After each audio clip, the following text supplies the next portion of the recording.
Here, start recording so we can do announcements for the folks at home. Okay, so we wrapped up second to last day of working on the cases. We've still got one more day later this week after Eagle Day, where we're going to be working on case presentations. So be looking at your cases.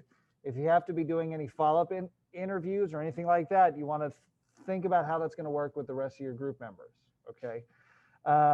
Also make sure that your group has had a chance to sit down with me and have a look over your cases before we get out of here. Thursday, or for us, or Friday for the B-Day folks is going to be it for those. So what I did is I ended up replacing what used to be the case notes thing where you submitted your case notes. I turned that into the discussion piece. Okay. So we'll be looking at your case notes right there and then talking about your case and just getting any last minute feedback or giving any last minute feedback before we go. So you want to make sure that we get that done this week. I don't think we have anything due. So just make sure that you're staying on top of that.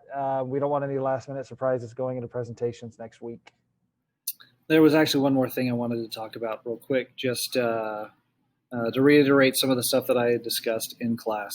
So if you weren't here today, you want to make sure that you get in some of this stuff. So I want to talk about the expectations of the final presentations, which are going to be on Monday now, or Tuesday if you're B-Day. Okay, so keep that in mind. I'm expecting, because we're getting an extra day to work on this, I expect to see that reflecting in your project. So I'm going to be looking for the quality to be a little bit better, just to reflect the amount of time that we're going to be able to put in there.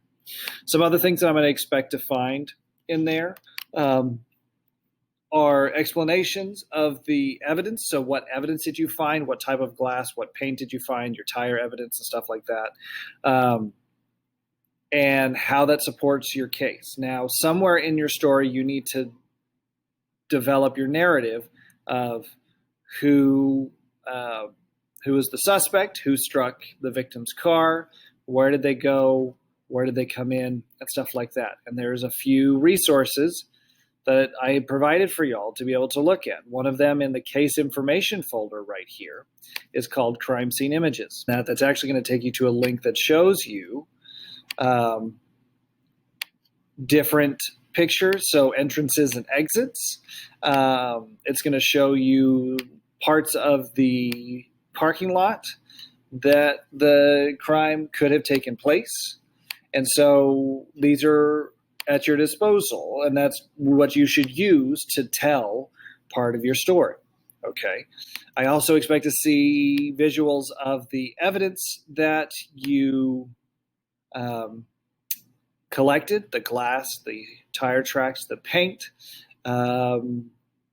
suspect information, pictures, and stuff like that. And so I expect a lot of visuals to tell this story, all right? And so be thinking about that as you're going forward into your case workday, either on Tuesday or later this week after Eagle Day, okay? If you have any questions, please let me know.